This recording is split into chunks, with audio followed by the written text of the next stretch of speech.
Eric Killmonger. What comes to mind when you hear that name?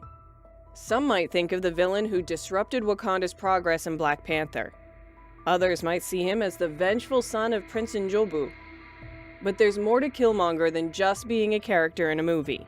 He embodies a deeper significance and carries a hidden depth that drives his actions. What really motivates him? Are his actions driven by simple beliefs and motivations, or is there something darker at play?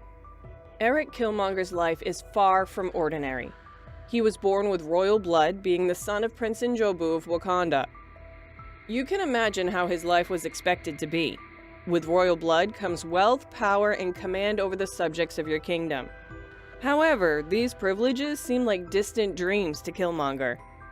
During his childhood, he faced a series of tragic events that changed his entire worldview.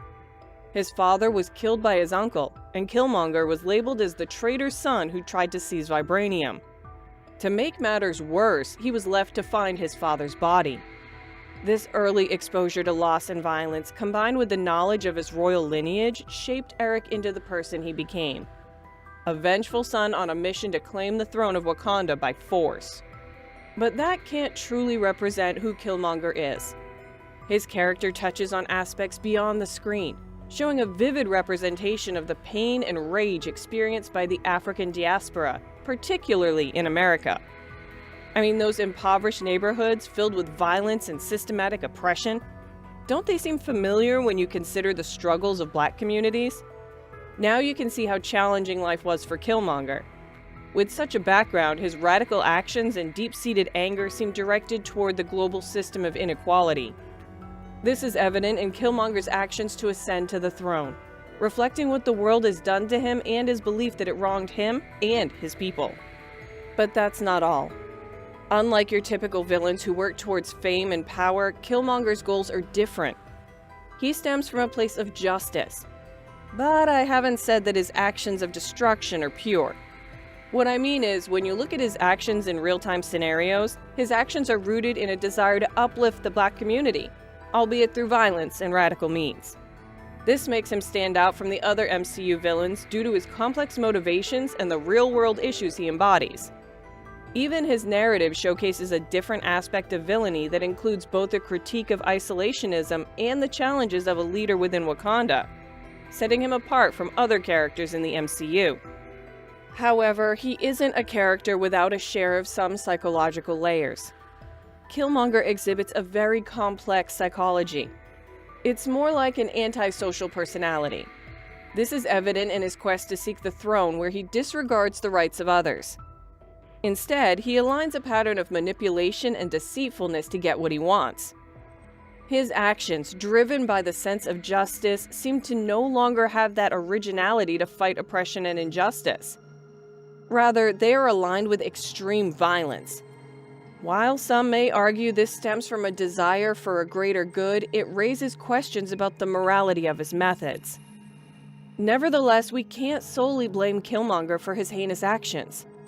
Given his background, which stems from abandonment and the loss of his father, perhaps that can be his way of expressing his anger. His life isn't perfect. He's actually being haunted by trauma from his early childhood. Now combine the trauma with anger and a thirst for revenge, and you can see that it's a common thing among youth who have had a rough early life. This concept of suffocated grief describes how marginalized individuals are denied the support to process trauma, potentially leading to harmful externalizations. Killmonger's journey from childhood to adulthood, marked by trauma and a lack of therapeutic resources, underscores the impact of systemic neglect on individuals from communities of color. On the other hand, while Killmonger might have tried to fight the oppression and injustice of the system, his methods seemed to blur the fine line between liberator and oppressor. It was as if he was trying to overthrow the current ruling power instead of being the savior to the people.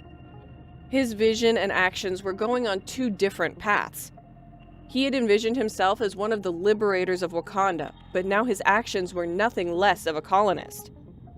This vision of power based on revenge rather than justice highlights the complexities of addressing systematic oppression and the bridge between what is right and wrong. But that's not all.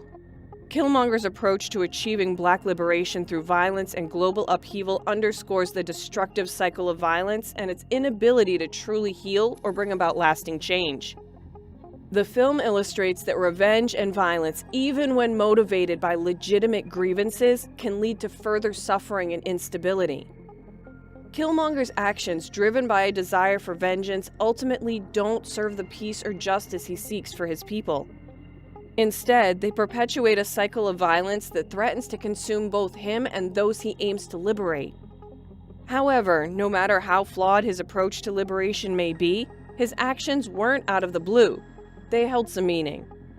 Killmonger's actions, especially on the concluding scenes in the film, held some profound commentary on his character and the broader themes of the movie. His last words reflect a deep-seated awareness of the historical and ongoing struggles against oppression, drawing parallels between the transatlantic slave trade and the modern-day prison system. Killmonger's refusal to live a life behind bars, equating incarceration to a form of living death, underscores his indomitable spirit and commitment to freedom, even in death. This decision is emblematic of his broader struggle against the systemic injustices that have plagued African descendants, highlighting a tragic awareness that for him, true liberation is unattainable within the existing structures of power. His confrontation with T'Challa and his brief reign over Wakanda also left an indelible mark on both the king and the kingdom. T'Challa, witnessing Killmonger's deep-seated pain and the validity of his grievances, begins to see the world through his cousin's eyes. This recognition sparks a significant shift in T'Challa's worldview and policies as king, leading to the end of Wakanda's isolationism and the initiation of international outreach programs aimed at aiding Black communities worldwide. Killmonger's actions and ideology, though rooted in violence, ultimately serve as a catalyst for positive change. Killmonger, as a character, embodies the revolutionary potential and the pitfalls of seeking change through violence, mirroring the historical trajectory of movements like the Black Panther Party.